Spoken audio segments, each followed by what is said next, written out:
Hi, boys and girls. I'm going to finish reading our last Mercy Watson book. We left off on chapter 12. Leroy Ninker heard people screaming about monsters. Leroy Ninker heard people shouting about pigs. Leroy Ninker saw a woman with a net run past a concession stand.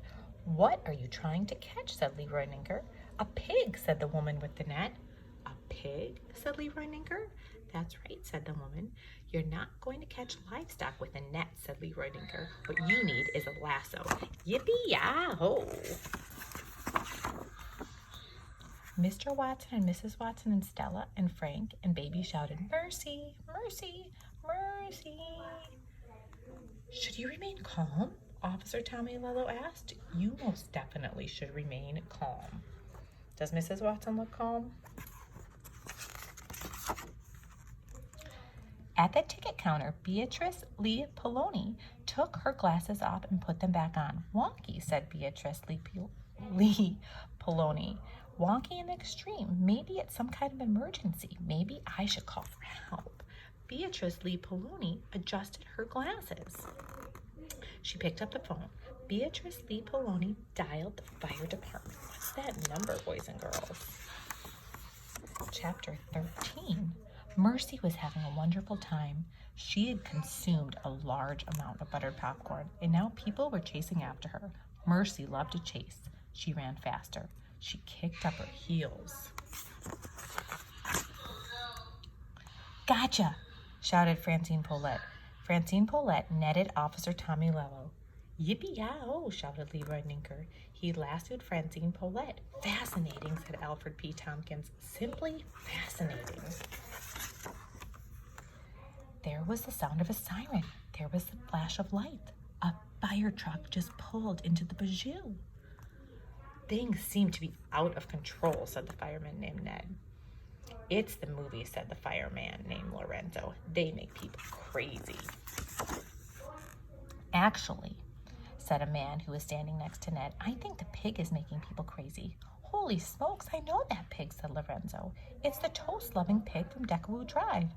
"I'll tell you," said the man standing next to Ned. "This is way better than any movie I've ever seen. It'll all be fascinating, simply fascinating. I guess it's time for us to come to the rescue," said Ned.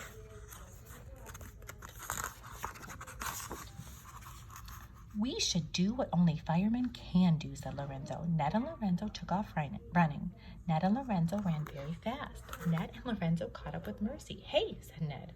"How about some toast?" "Yes," said Lorenzo. "How about some toast with a great deal of butter?" Mercy stopped running. Mercy sat down.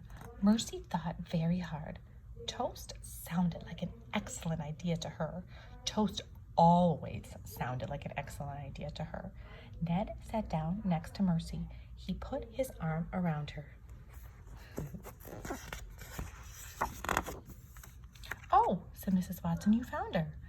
How will we ever be able to thank you for helping us locate our darling, our dear," said Mr. Watson.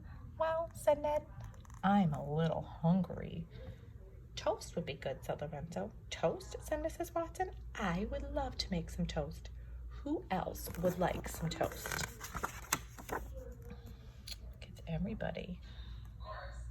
They're outside because they have so many people. "We never did get to see that movie," said Stella.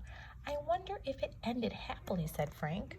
"Well," said Mrs. Watson, "here we are, all of us together, and we're all eating toast," said Mr. Watson.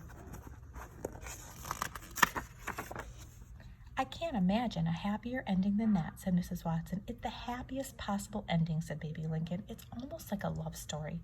"It is a love story," said Mr. Watson. "And it's very inspirational," said Mrs. Watson. The end. Bye, boys and girls. I hope to see a lot of you this evening.